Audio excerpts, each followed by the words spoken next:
Right to another blow for Russian athletes hoping to compete at the Rio Olympics. The Court of Arbitration for Sport has rejected a Russian appeal against the IAAF's ban on athletes from the country competing at the Games. Our reporter Orla Shenaway is here with us to tell us more.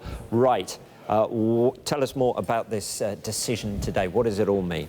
Well, the decision today affects the Russian track and field team. They were originally banned by the International Athletics Federation back in November, banned from all competition, including the Olympic Games. They then appealed that. That has today been rejected by the Court of Arbitration for Sport. So what it means in the immediate term is that the Russian track and field team will not be competing at the Rio Olympic Games. Now, that in itself is a huge step. Even bigger, however, is what it could lead to and the implications for the entire Russian Olympic team. And that is because the International Olympic Committee has been waiting on the results of this Court of Arbitration for Sport case to use that as a legal grounding to decide whether or not they should be banning the entire team from the Games. So where does this leave us with that? Well, Gregory Ioannidis is a lawyer at the Court of Arbitration for Sport, and I believe we can talk to him just now. Gregory, a busy old morning in Lausanne at the Court of Arbitration for Sport. Where does this leave the International Olympic Committee? Are we a step closer to seeing an outright ban on the Russian team in Rio? Hello. Given the decision today by the Court of Arbitration for Sport, we can safely say that the IOC may decide to actually follow suit and apply a complete ban on the Russian team. Yes, it is quite possible. Possible, but how likely is it? They were using this as part of legal precedent, really, as part of their legal research. So how likely is it that we are going to see within the next few days a ban on the Russian team? It is likely, given that the International Olympic Committee usually follow the decision. They follow the decisions issued by the Court of Arbitration for Sport. Obviously, we need to make a distinction here. We need to say that the IOC is responsible, has complete jurisdiction over the Olympic Games. Don't be surprised if they decide not to follow suit, but from experience speaking, they usually do follow the decisions issued by the Court of Arbitration for Sport. Legally, ethically, and the implications for the entire Olympic movement, it would be a huge decision. What would be the implications for that, however? What would be the difficulties in the IOC applying a blanket ban? Well, there are some people walking around here claiming that this is really a hot potato in the hands of the International Olympic Committee, and I have to agree with this term. And I'm saying this simply because what we're doing at the moment is we're actually destroying the well-established doctrine of the presumption of innocence. What we're saying basically is that if you are a Russian athlete, surely you must be using performance-enhancing substances, and this cannot be right.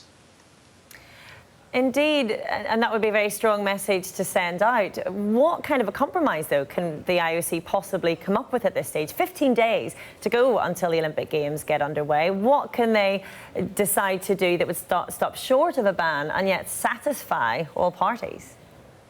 Well, like I said, there is a possibility that the International Olympic Committee may decide not to follow suit. In other words, not to apply the decision by the Court of Arbitration for Sport. In order for the IOC to do that, obviously, they have to consider the interests of the innocent Russian athletes and also the interest of the image of sport as a whole. In other words, they have to strike a balance in terms of protecting the image of sport and obviously all innocent athletes. They may propose for those innocent Russian athletes to compete in the Rio Olympics under a neutral flag. Gregory Ioannidis, this is far from the end of the story. Thank you very much indeed. Thank you. Right, there's plenty to pick up on there, isn't there? You mentioned the timescale, very, very tight, isn't it? Just 15 days to go. What's been the response from the IAAF to this? It's been a fairly measured response. The case at the Court of Arbitration for Sport was essentially against them, and so they've won, really. But Lord Coe has said, the president, of course, of the IAAF, he said today is no time for triumphant statements. He says that they are thankful that the rules and their power to uphold their rules in the anti-doping code have been supported. They say that this is a good day for clean athletes. It's a good day for level playing field. President Coe has come under an awful lot of pressure over this entire situation because the IAAF do not emerge from any of this in a favourable light. We have evidence of widespread doping that was covered up within the sport of athletics.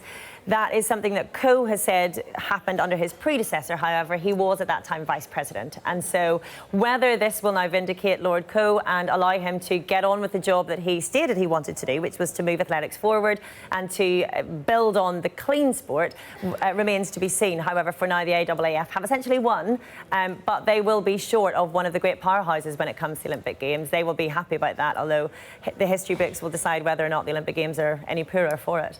So what about Russia? What have they had to say? Well, we have a statement from the Kremlin. They've expressed deep regret over the ruling. They say that the idea of collective responsibility, from our point of view, can hardly be considered acceptable. We can only express deep regret. I don't really think they've got many more options left open to them now when it comes to track and field athletes. However, they'll be watching what the IOC do next incredibly closely.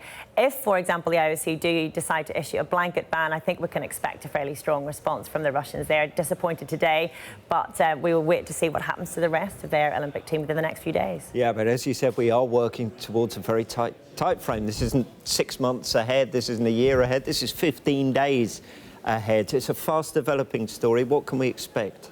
Well, we expect the IOC to have a telephone conference on Sunday. They will discuss what other legal advice they've been given, and they will be discussing today's decision as well. They will then, certainly within the next few days, release to the world what that decision will be and whether or not the Russian team will be banned from the Olympics.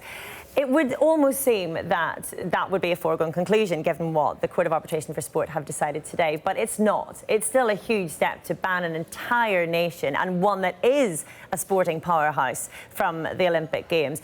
And they will be very aware that they'll be leaving themselves open to further appeals to the Court of Arbitration for Sport. And as you say, we're just 15 days away. They don't have time for appeals. They don't have time for uncertainty. Certainty is the one thing that they desperately need at the minute, and it's the one thing that every athlete going to the Olympic Games does not have. This is a very difficult situation to try to resolve, but resolve it they must within, as you say, 15 days. OK, we're soon to hear from Usain Bolt as well. It'll be interesting to hear what he's had to say. But for now, Ola, thank you very much indeed.